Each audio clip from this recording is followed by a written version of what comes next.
Hello, good afternoon. My report is all about Title 7, Stocks and Stockholders. Section 60, Subscription Contract. Any contract for the acquisition of an issued stock in an existing corporation or a corporation still to be formed shall be deemed a subscription within the meaning of this title, notwithstanding the fact that the parties refer to it as a purchase or some other contract, meaning there is no issuance of certificate of stock if not fully paid. How participation in a corporation acquired? A person may become a shareholder in a corporation, in a stock corporation, first by subscription contract with an existing corporation for the initial shares, second by purchase from the corporation of treasury shares, and third by transfer from a previous stockholder of an outstanding shares or existing subscription shares. A corporator is in a stock corporation must be a stockholder. Honorary membership in a business corporation is not allowed by the law. In a non-stock corporation, membership is acquired by contract with the corporation, the modes of entering into which vary according to charter and bylaws of the particular corporation. Section 61, Pre-Incorporation Subscription. Under Section 13 and 14, Security and Exchange Commission shall not accept the articles of incorporation of any stock corporation unless at least 25% of the authorized capital stock has been subscribed and at least 25% of the subscription has been fully paid. Pre-incorporation subscription are therefore mandatory. Section 62. Consideration for stocks. Stocks shall not be issued for a consideration less than par or issued price thereof. Consideration for the issuance of stock may be any of the combination of two or more of the following. First, actual cash paid for the corporation. Second, property, tangible or intangible, actually received by the corporation and necessary or convenient for its use and lawful purposes at a fair valuation equal to the par or issued value of the stock issued. Third, labor performed for or services actually rendered to the corporation. Fourth, previously incurred indebtedness of the corporation. Fifth, amounts transferred from the unrestricted retained earnings to stated capital. And lastly, outstanding shares exchanged for stocks in the event of reclassification or conversion. The sources of capital of yung mga magiging stockholder is first, fund furnished by the shareholders. This is normally the contribution ng mga shareholders. Second, borrowings. Corporation may also raise capital to finance its business from loans and advances na ito yung tinatawag natin na bonds. Bonds is a written promise by a corporation to pay the definite sum of money at a future date at a fix of interest.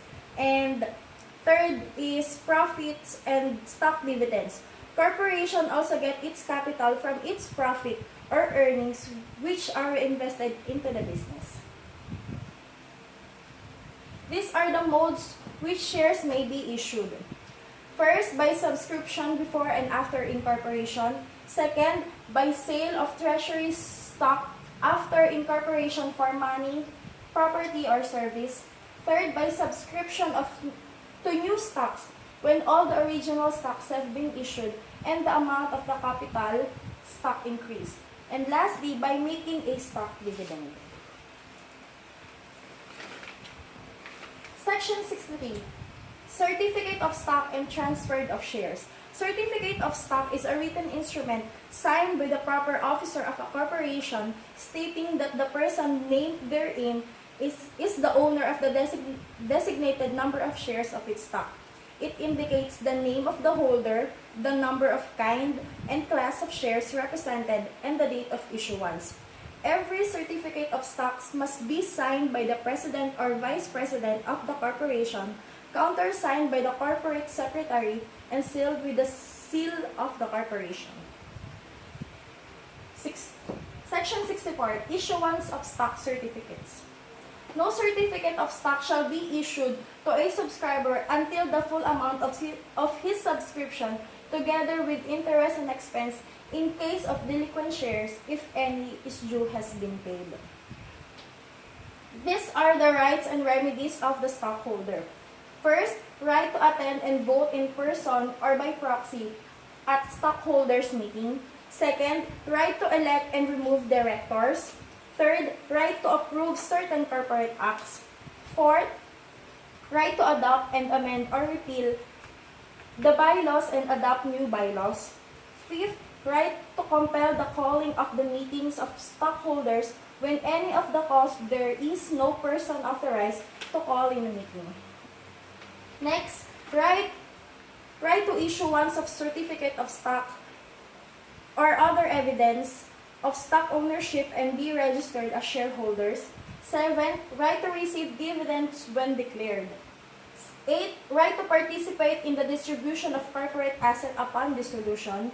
9. Right of transfer of stock on the corporate books. 10. Right to preemption in the issue of shares. 11. Right to inspect corporate books and records and to receive financial reports of the corporation's operations. Next, 12.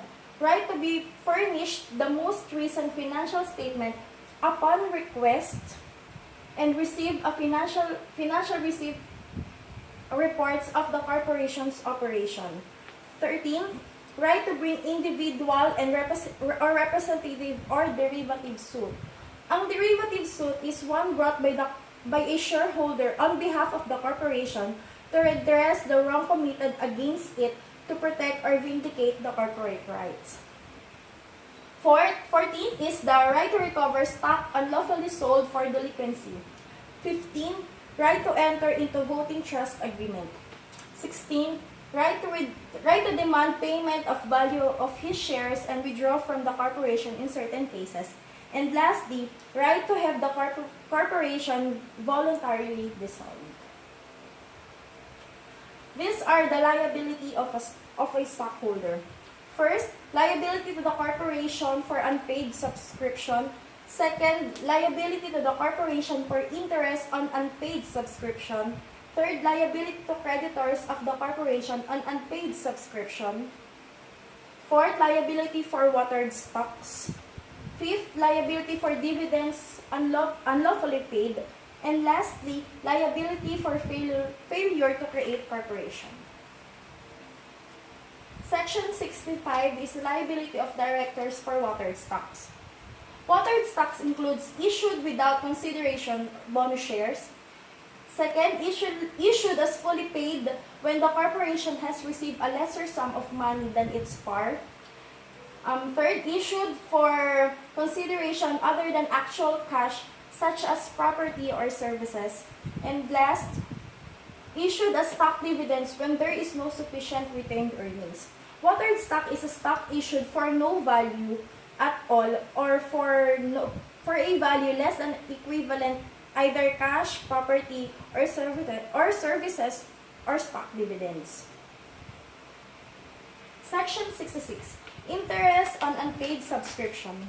Subscribers for stock shall pay to the corporation interest on all unpaid subscription from the date of subscription, if so required by, and at the rate of interest fixed in the bylaws. If no rate of interest is fixed in the bylaws, such rate shall be deemed to be the legal. Thank you. The rest of the article of the Title 7 will be discussed by Engineer Danilo Andal. Thank you po.